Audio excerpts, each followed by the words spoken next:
Welcome back to Palisade Radio. I'm your host, Tom Bodrovich, and joining me today is Mark O'Byrne from GoldCore. How are you today, Mark? Very good, Tom. How are you? I'm great. You're the research director for GoldCore. Do you think you could give us a little bit of backstory on how you got into the industry and how you guys started GoldCore? Yeah, so the company was founded in 2003 by myself, and then my partner Stephen Flood came on board a few short months later. I saw the opportunity in the gold market. My background was I studied history and Greek and Roman civilization, and I was very aware of the cyclical nature of both economies, nations, empires, civilizations, and how gold has sort of retained a value throughout history and was particularly valuable, when these, on the downside of the cycle, should we say, whether it be the economic cycle or the empire or the civilization. So that sort of gave me an insight, and then I sort of forgot about that, and I went into my father's business for a period of time, a recruitment business. I learned a lot about business in there. A bit of young bull, old bull. He wanted to take the business, or he wanted to keep the business doing what it had done. I wanted to take the business in new directions. We sort of agreed to disagree, but so I was looking for opportunities, and I'd learned a lot from his business. And basically, I saw gold. I started buying gold in a private capacity. Interesting enough, I started investing in some junior mining stocks. I know you guys have an interest in that. In the early 2000s, probably around 2000, 2001, I started with that. An interesting broker up in Chicago called Rich Rades, and I bought these small little penny shares, and they did very well indeed for me. But in the process of it, I was doing a lot of research on how to invest in gold and the best ways to do it. I started buying physical gold. I couldn't buy in Ireland. I couldn't really buy in the UK. It was quite expensive. There's a lot of sort of small coin dealers with very high premiums, but there was no one actually positioning gold as an investment.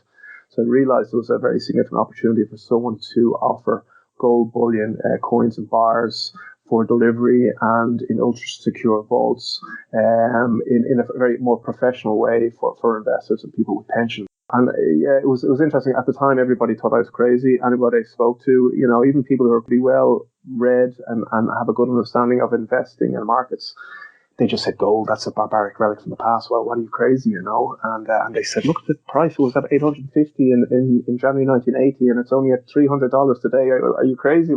And the more they said that to me, the more it was like a red rag to a bull. From a contrarian perspective, I realized this means it's a great opportunity because everybody was bearish on it. Everybody was negative on it. And when I looked at the charts and I saw this, 20-year down cycle, that said to me, right, we're at the bottom of the market, and there were so many fundamental factors to be bullish on gold and silver at the time. So yeah, I was buying a private capacity. When I bought in London, I bought actually from dealers in the States, a company called USA Gold, lovely people there in Denver, the Casares family. And I had to buy from the UK and the US because there's no one here in Ireland doing it. And I realized it's a huge opportunity. So I set up the company 2003. Stephen came on board. Stephen complimented me in that he has a lot of experience in the financial side. He worked on Wall Street for a period of time, and he had experience there in Goldman Sachs. We worked together as a team. We got the company together and we started growing it, and we did very well indeed. Obviously during the financial crisis, gold prices went up very significantly, and we grew very, very significantly indeed. And we're seeing the same growth again now in the last 2 or 3 years. So we're one of the biggest bullion dealers probably in the world, definitely the biggest in Ireland, one of the biggest in the UK. And today we've over nearly $1.1 billion in sales in total. We've $180 million worth of gold and silver coins and bars, primarily coins and bars stored with us in vaults around the world, primarily in Zurich and Singapore. And about 19 to 20,000 clients. You have recently released an article on your site about bail-ins. Could you explain a little bit more about this and what it would mean for the average person? Yeah, it's bail-ins is something that we took a keen interest in when they happened in Cyprus. And then we saw that the legislation was actually brought in around the world. It was driven by the central banks, so the Bank of England, the ECB, the Federal Reserve. They all started bringing in the legislation. So bail-ins are basically, so we used to talk about bailouts, and obviously given what's happened in the world in recent weeks, we're seeing one massive bailout. The entire corporate world and financial world is being bailed out as we speak. and even junk bonds. The dollars are being created just to buy junk bonds, which is absolutely unheard of. So those bailouts, obviously back in the last financial crisis, there's bailouts again today. What bail-ins are is the depositor. So rather than the governments bailing out the banks by having the central banks print money, what they will do potentially, there's a bit of nuance to this, but potentially there's obviously a huge amount of money in the banks, in savings accounts and deposits. So potentially the depositors of banks will be exposed and their cash can be confiscated. So in effect, they become unsecured creditors, and their deposits could be converted into equity in the bank. So that's in the legislation. That can happen. And given the scale of liabilities out there, it's quite possible. And people say, oh, well, there's deposit guarantees, so you're not that exposed. But it's important to realize it's $250,000 in the States. In the UK, it was £250,000, but then it was reduced to £80,000 very quietly in the House of Commons. And in most European countries, it's €100,000. But it's important to remember that €100,000 or the deposit guarantee of whatever it is in your country is it's a finger in the air, big, round, arbitrary number. And it could change depending on the scale of the amount of money that the banks need in order for them to be bailed out. So the bottom line is depositors' cash is at risk in order to bail out banks. And that's in the legislation, and that could be done, if we get into a crash style scenario, which unfortunately I think we will in the coming weeks and months, then you at some stage will probably see bank holidays. It'll be announced on a Friday night, Saturday morning that the banks are closed the following week. And I think it will possibly happen on a global level because it is a systemic issue that we have. And then there will be a sort of a restructuring. Bail-ins are something we've looked at for a long period of time because we think it's a real risk. At the same time, just recent developments make me wonder. It's not guaranteed to happen because it looks like, given the amount of currency that has been created globally in recent weeks, the central banks, you're talking about tens of trillions, have been digitally created out of thin air. And what we warned about when the bail-ins first came in was that this would be very deflationary. If you start taking money from savers, they're going to stop saving, they're going to stop investing. It's going to impact the SMEs. It's going to actually lead to a further contraction and an even bigger depression. We were very clearly, we actually spoke, we contacted politicians and we said, listen, do not allow these bail-ins to happen because it would be so counterproductive to what you're trying to achieve, So I think maybe they realize now that deflation is such a big risk that potentially they won't actually go the bail-in route. What they'll potentially do is just create the trillions and trillions. And in effect, the depositors' savings are at risk more from inflation ultimately than bail-ins. I think bail-ins, bottom line is be conscious of them. Try not to have too much money in a bank. And when you put your money in a bank, don't say, oh, well, we have a government guarantee. All the governments are insolvent, so the government guarantee is not worth the piece of paper that it's written on. You have to actually evaluate the risk in the bank, and there are certain banks that are safer than other banks. Look at the assets, look at the liabilities, look at the credit ratings, and diversify as well. You do not think that because there's a government guarantee, your savings are safe, because they're not. They're both at risk from bail-ins, but probably more likely they're at risk from significant stagflation, inflation, and ultimately hyperinflation. So obviously this makes the strong case for gold and silver. Mark, are you more focused on just storing bullion as an insurance policy against those types of risks, or are you diversifying into mining stocks as well? We're very much focused on bullion, and that's what we specialize in. And it is very much insurance. It depends on the motivation of the buyer. Majority of people who buy bullion either for delivery or for storage are buying, as you said, for insurance. They're buying for hedging. They're buying for safe haven reasons.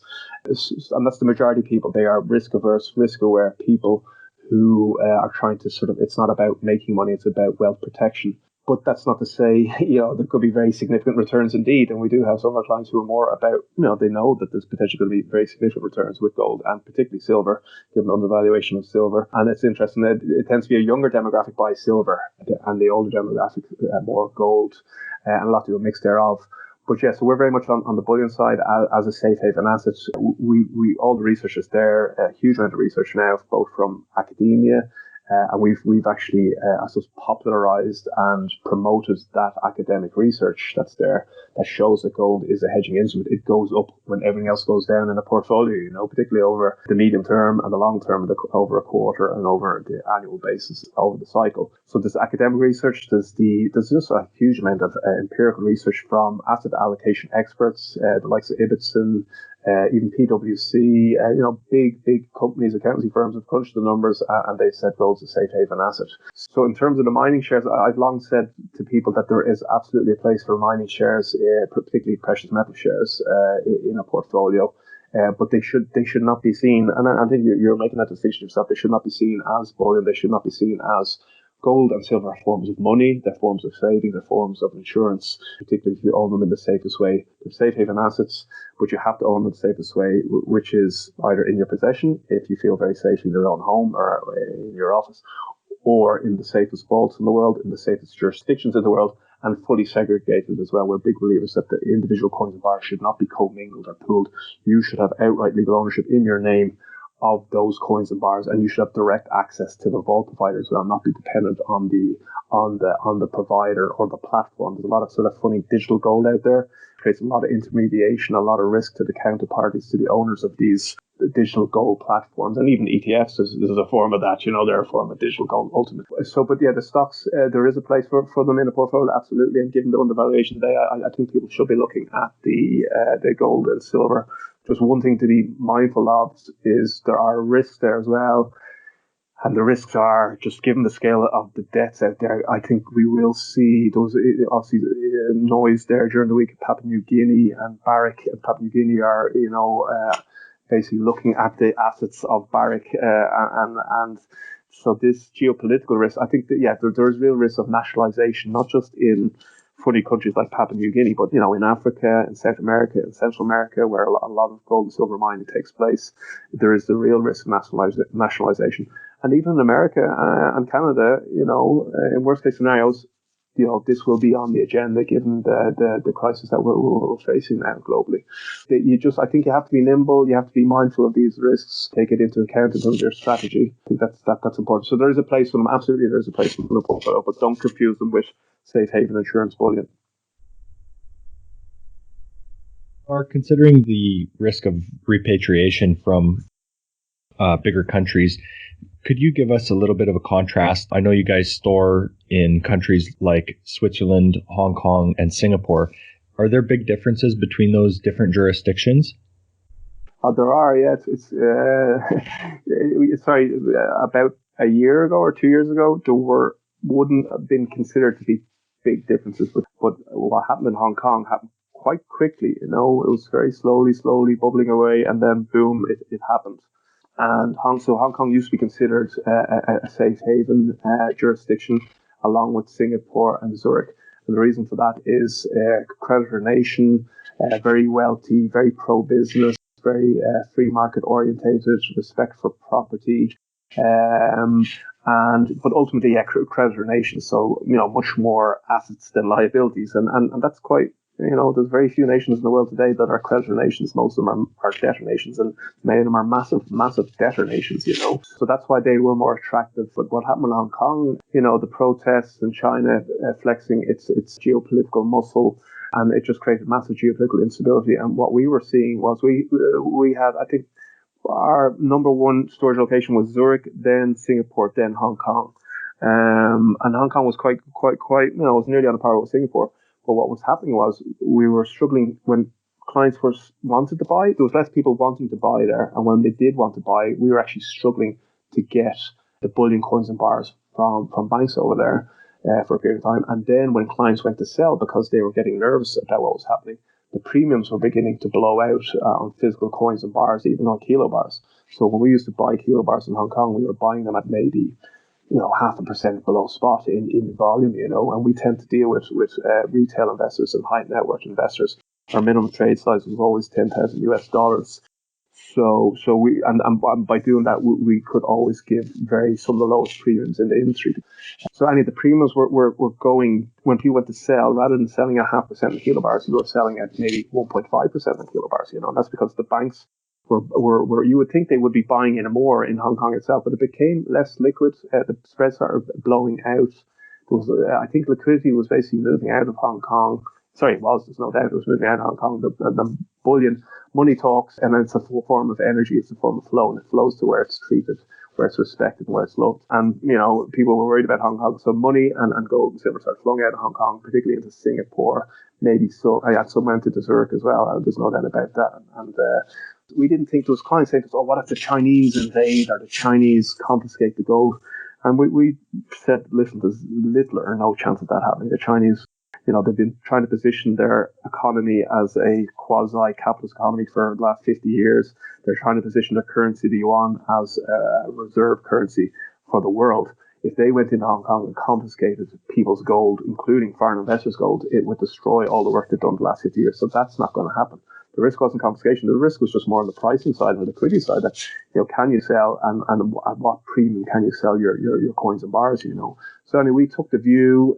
Let's just move it all out. So we contacted all our clients and we said, "Listen, we're concerned about this, concerned about liquidity, concerned about premiums," and we moved all the bullion from Hong Kong primarily to Singapore. Some of them wanted to Zurich, some wanted to London and Dublin. And we moved it basically. There was only a handful of clients that said, "No, I want to keep it in Hong Kong." And most of those people were people who either live in Hong Kong and do business in Hong Kong or nearby, and they wanted to keep it there, So, anyway, that speaks to your question in terms of, money goes to where it is expected and safe ultimately.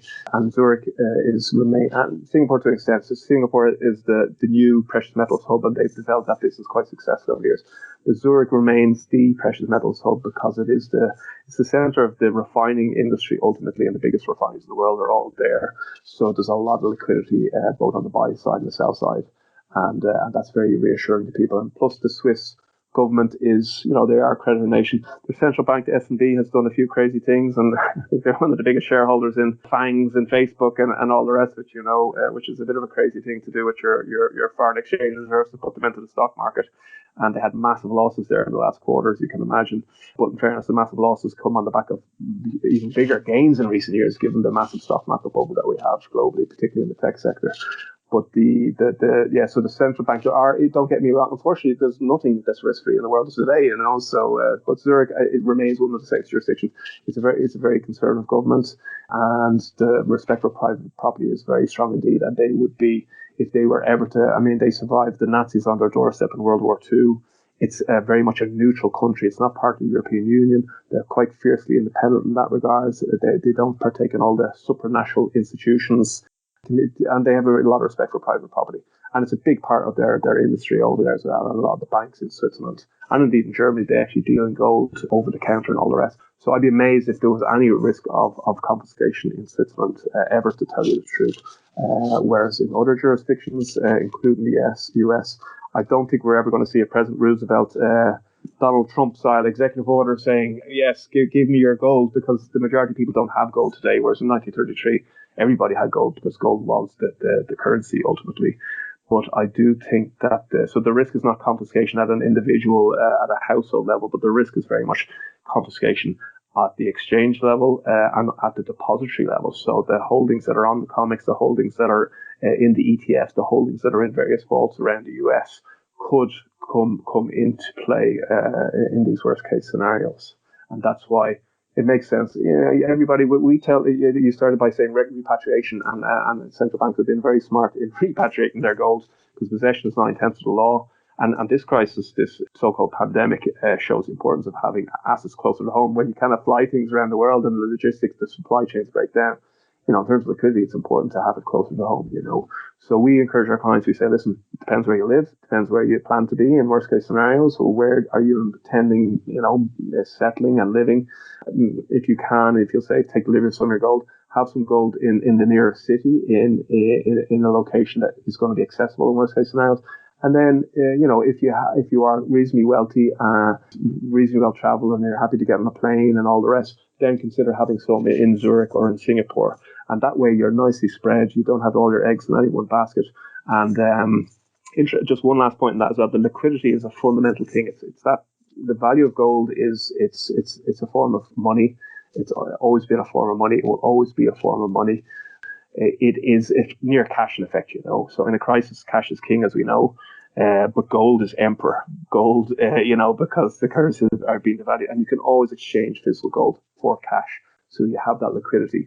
But what's happened in recent weeks with this crisis is people who had gold at home in their house, and they had put nearly all their savings, say, into gold, and suddenly they wanted to sell some of their bars, whatever it is.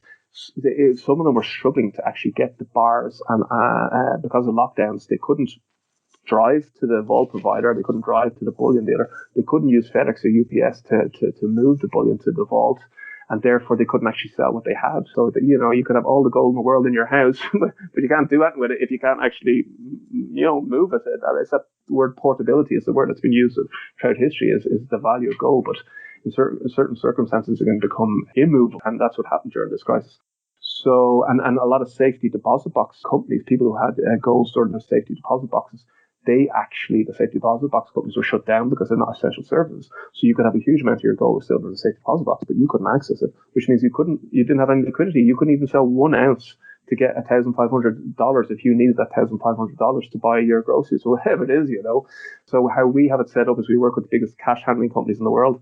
Cash are essential services, even though they're trying to move to a cashless society. I think they'll struggle to do it, and this crisis shows that as well.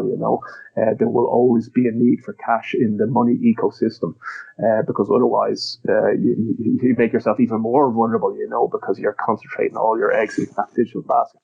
But the cash is important. So when we work with Loomis and Brinks, the biggest cash handling companies in the world, and they have massive cash vaults, and then they have dedicated gold vaults within these cash vaults. And basically they have remained open throughout this crisis because they are essential services, and therefore our clients have continued buying and selling coins and bars throughout the crisis. They've maintained their liquidity, whereas people who had coins and bars at home, and I'm not discouraging people from having the coins and bars at home, but it highlights the point of diversification again. Don't have all your eggs in any one basket. If we look at the 6-month chart, we've seen gold just continuously kind of grind higher. What do you think it's going to take for silver to catch a bid and come up with gold? I hate to get into the manipulation thing, but I do think it's controlled in the short term. But I think they're going to have to. I think it was controlled in the early 2000s as well, and GATA have documented a lot of that. When you look at silver, 2000 to 2004, 5, it was around the $4.50, $5, $6, $7 mark. Like when gold moves, it really moves. When silver moves, it really, really moves.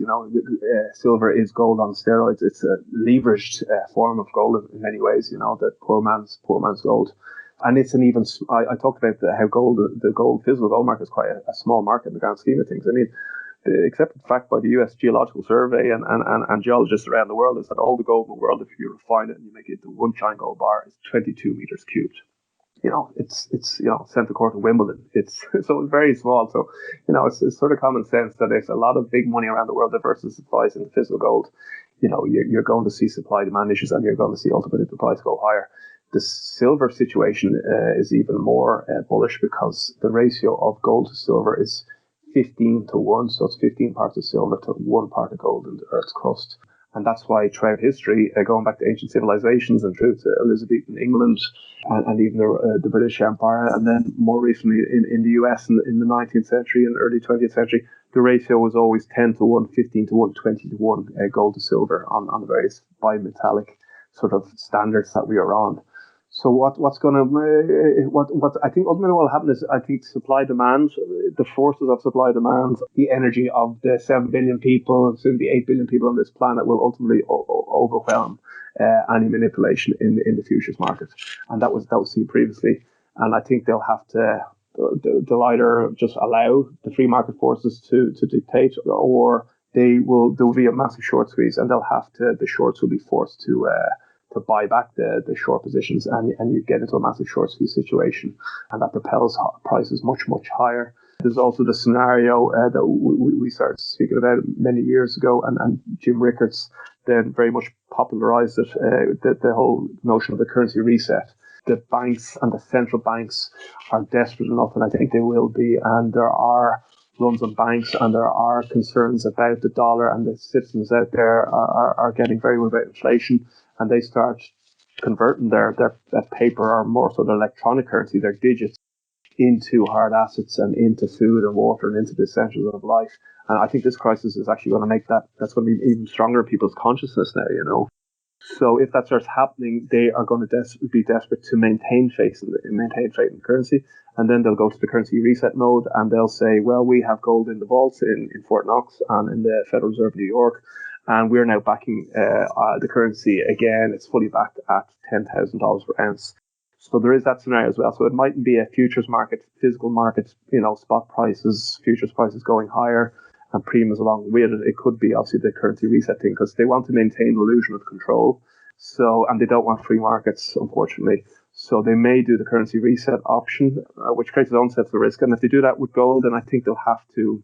It's hard to know, but I think either they'll have to do something with silver or silver will just run amok, and it will just, the free market forces of supply demand for silver will see silver go to $50 as jack for openers, and then once you get above that, I think free market wise, if you're at gold at 10,000, if you divide by a ratio even of 20 to 1, you could conceivably see silver at, I'm trying to do the maths on 20, so $500 per ounce, and I know that sounds astronomical to people, particularly at these depressed levels, but I think silver has that potential in the medium and long term, it went from $4.50 to $5 back in the last bull market.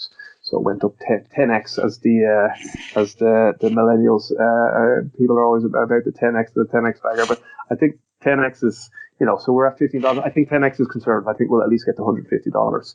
And, potentially we can go to hundreds of dollars per ounce and thousands of dollars per ounce, given, we are creating currency, digitally creating currency. It's never been done before in history ever, because we've never had the technology to create trillions and trillions and trillions of digits representing a form of currency. So therefore, these finite metals can go to trillion. People bandy around the sexy number of $5,000 per ounce or $10,000 per ounce gold, and it gets a lot of traction because people tend to focus on the price rather than the value, and they should focus on the value, and because the price is ultimately not that important in the grand scheme of things. Because in that scenario, the price of everything will have gone through the roof. The price of food, of water, potentially the price of freedom. We're in a different world. We're not in the great world, unfortunately. The price of everything is going up. So potentially, if you want to talk about big, sexy, round figures, well, maybe we're going to gold $1 trillion per ounce. That's ultimately where this ends, unless we get a bit of sense starts coming in. People start thinking, governments start thinking about the importance of free markets and not always doing the bidding of the banks and Wall Street and big corporations. They need to start putting the citizens, Main Street first rather than Wall Street. And if they do that, ultimately the solution is a debt jubilee. Actually, we need to write off a lot of the debt and start again and have a real currency reset, anyway, so long story short, the prices are going much higher. What's the trigger? I think this potentially is the trigger. We've had a debt bubble now building, and we've had massive everything bubble in most assets in the world, in bubbles. Meanwhile, commodities, I had looked at Bloomberg Commodity Index there this morning, and it's like, near all-time record lows, and obviously what's happened in oil and energy in recent weeks, so commodities are at all-time record lows. Real things that people need, essentials of life, are at all-time record lows. Meanwhile, financial assets, the tech assets of Facebook and this nonsense distraction that we have in the world today, these command massive premiums, so we're going to see a reset, and the price of real things that people need are going to be priced dramatically higher. Fiat currencies are going to be massively valued, and so we're beginning to see that happen. I'm sorry, so the so-called pandemic, that's the pin that bursts these massive bubbles, and now all the governments are blaming the pandemic for the economic slowdown and the collapse. It's a scapegoat. This was going to happen one way or the other. We were just waiting for the trigger, and Jim Rickards puts it beautifully. I think the avalanche metaphor is a good one. It's the snow is built up over the winter. There's been a massive snow for years and years and years. Since 1913, the snow has been piling up since the Federal Reserve was founded. And all it takes is that one little big snowflake towards the end to have the whole thing come crashing down and see the village below get destroyed. And this virus, but more so the reaction to it and the lockdowns by governments, is that's a big snowflake that it's creating the avalanche that we all knew was coming, a financial and economic avalanche that's ultimately going to lead to a monetary avalanche. So, Mark, after we've been speaking about all the debt avalanche and bail-ins and seemingly scary things, why don't you give us something positive to close out on here? Yeah, exactly. There's lots of positives in the world, and we'll come through this. And as our ancestors have come through much more challenging situations, and we've had financial crisis throughout history. And you look at America and the world in the 1930s and the Great Depression and World War II. And massive deflation and economic collapse. And you look at the Germans with the various deflations and indeed hyperinflations and the collapse of their society. So we've seen this all before, and we've come through it, and we will come through this as well. People just need to take a lot of deep breaths. Meditate, pray, exercise, do whatever. Just calms you down and centers you and allows you to think about these risks in a rational manner, because I don't have much time for Roosevelt as a president, but the words he spoke, "We have nothing to fear except fear itself," are absolutely true, and they never have been so true as today, because there's so much fear out there. The fear is palpable, and fear is a very dangerous thing indeed. It disables people and it makes them quite irrational, So we have to, as investors, we have to tune out both fear and greed, and so that's what's important. We need to focus what's important in life, and I think this crisis is teaching us this. It's obviously family, nature, our family's health.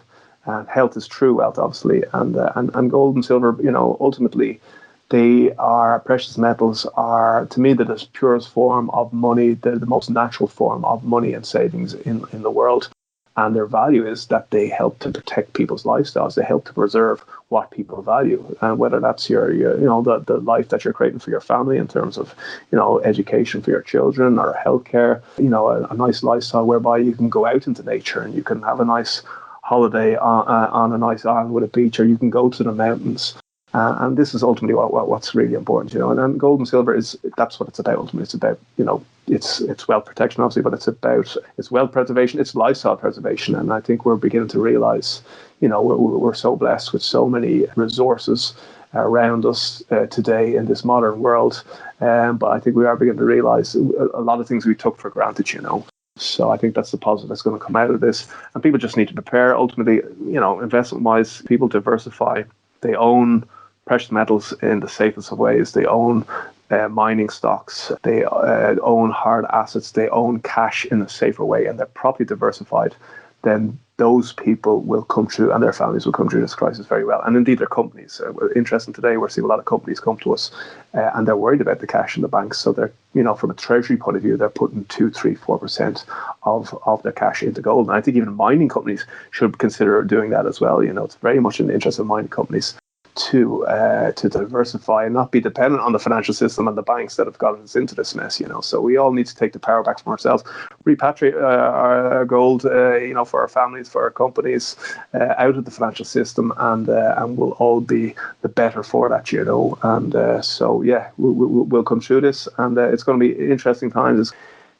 It's going to be interesting for sure, but we will come through it. So just people. I'd like to leave it on a positive note, because there is so much fear out there, and we need to empower people and not have people scared to death, about these risks. They are real risks. Just look at them in a hard-nosed manner, in a realistic manner, and then take into account where you want to be, what are your goals, and how you're going to get there. Some sound advice there, Mark. Let everybody know where we can find you. You're Mark T. O'Byrne on Twitter, goldcore.com. Anywhere else? No, that's it. Yeah, well, we're on the usual channels on Facebook, on YouTube. Our monthly podcast goes up on iTunes and on the various podcast platforms as well. So we do a daily market update, which is one of the longest daily market updates in the industry. Since 2003, I've been writing it. And people can subscribe to that. It's free, and we sort of keep the people up to date with all the breaking news. And there's a lot of breaking news on gold, silver, and precious metals in the wider marketplace. And and gold, as you say, goldcore.com is the website. That's where they can sign up for the market update. And any questions at all, feel free to ping us an email or pick up the phone to us. Excellent. I want to remind everybody to subscribe to our mailing list to not miss any videos. That's at palisaderadio.com. Mark, thanks very much for your time today. Absolute pleasure, Tom. Thanks for having me on.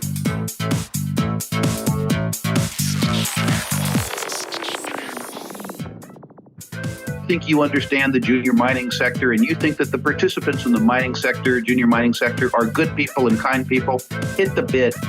How violent that term could be, it actually could be quite violent. It could be a rip-your-face-off uranium rally. And the world is always going to need raw materials. It's going to need copper and gold and nickel and so forth. Totally destabilized. Hey, Troll, did you hear what's going on in Yemen?